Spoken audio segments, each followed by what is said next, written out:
बिस्मिल्लाहिर्रहमानिर्रहीम, अस्सलाम वालेकुम नाज़रीन। आपका मेज़बान मोहम्मद रिजवान आजिज़ आपके सामने हाजिर है और जो खबर मैं आज आपके साथ सामने लेकर आया हूं वो खबर है फैसलाबाद का इलाका है गुलाम मोहम्मदाबाद, जहां पर एक मासूम बच्ची जो है 4 साल मासूम बच्ची, उसे उसके करीबी रिश्तेदार ने मौत के घाट उतार दिया है। और इसके जब आप तफसीलात सुनेंगे तो यकीनन आपका दिल जो है वो दहल जाएगा। इस बच्ची को पहले उसके घर से अगवा किया जाता है, घर से लेकर जाया जाता है और ये मामला सिर्फ अगवा का नहीं होता बल्कि ये उस इतबार और भरोसे का भी कत्ल है जो कि हम अपने इर्द गिर्द रहने वालों पर करते हैं, जो हम अपने रिश्तेदारों के ऊपर भरोसा करते हैं, एतबार करते हैं, ये उसका भी एक कत्ल है। वही घर वो मुलजिम जो है जिसका नाम एहसान बताया जा रहा है, वो भी उसी घर में रिहायश पजीर था जिस घर में अनाया जो है वो रिहायश पजीर थी। उसी छत के नीचे यह दरिंदा भी रहता था और 9 मार्च की शाम को अनाया घर से बाहर निकलती है तो यह मुलजिम उसे चॉकलेट या टॉफी देने का लालच देता है, उस बच्ची को अपने साथ मोटरसाइकिल पर बिठा लेता है और वो बच्ची ये सोचे समझे बगैर उस अपने जानने वाले के साथ बैठ जाती है कि यह सफर उसकी जिंदगी का आखिरी सफर बन सकता है। उसके बाद पुलिस जो तफ्तीश करती है उसमें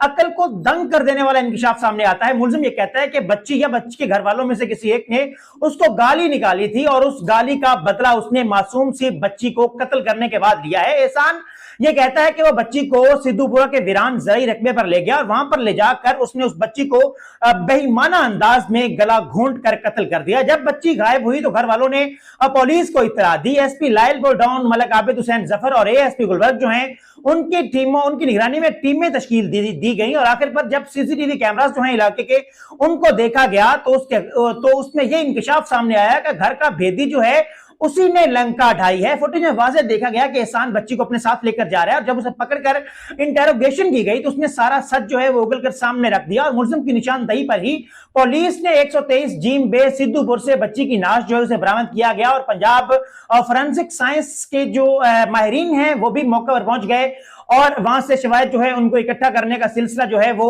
शुरू कर दिया गया है। बाकी मैं ये कहना चाहूंगा दोस्तों कि यह वाकया हमें एक बहुत बड़ा सबक देकर गया है। आज के दौर में अपना और पराया की तमीज जो है वो तकरीबन खत्म हो चुकी है। आज कोई भी अपना नहीं है, कोई भी पराया नहीं है, बल्कि सब पराई होते हैं। हमें अपने बच्चों को ये सिखाना होगा कि वो किसी पर भी हद से ज्यादा भरोसा ना करें, चाहे वो अपने घर का ही फर्द क्यों ना हो। एक मामूली सी रंजिश ने एक हंसता बसता घर जो है उसे उजाड़ दिया है। हम इस मौके पर मुतालबा करते हैं कि इस दरिंदे को निशाने इब्रत बनाया जाए ताकि फिर कोई एहसान किसी अनाया की जान ना ले सके। आपकी इस मामले में, इस खबर के बारे में और इस सारे वाकये के बारे में राय क्या है? अपनी राय जो है वो कमेंट सेक्शन में आपने अपनी राय से हमें लाजमी आगाह करना है और दुआ ये करनी है कि अल्लाह ताला जो है वो सोगवार जो खानदान है उनको सब्र दे और बच्ची जो है उसको अपने वालिदैन के लिए बख्शिश का जरिया बनाए।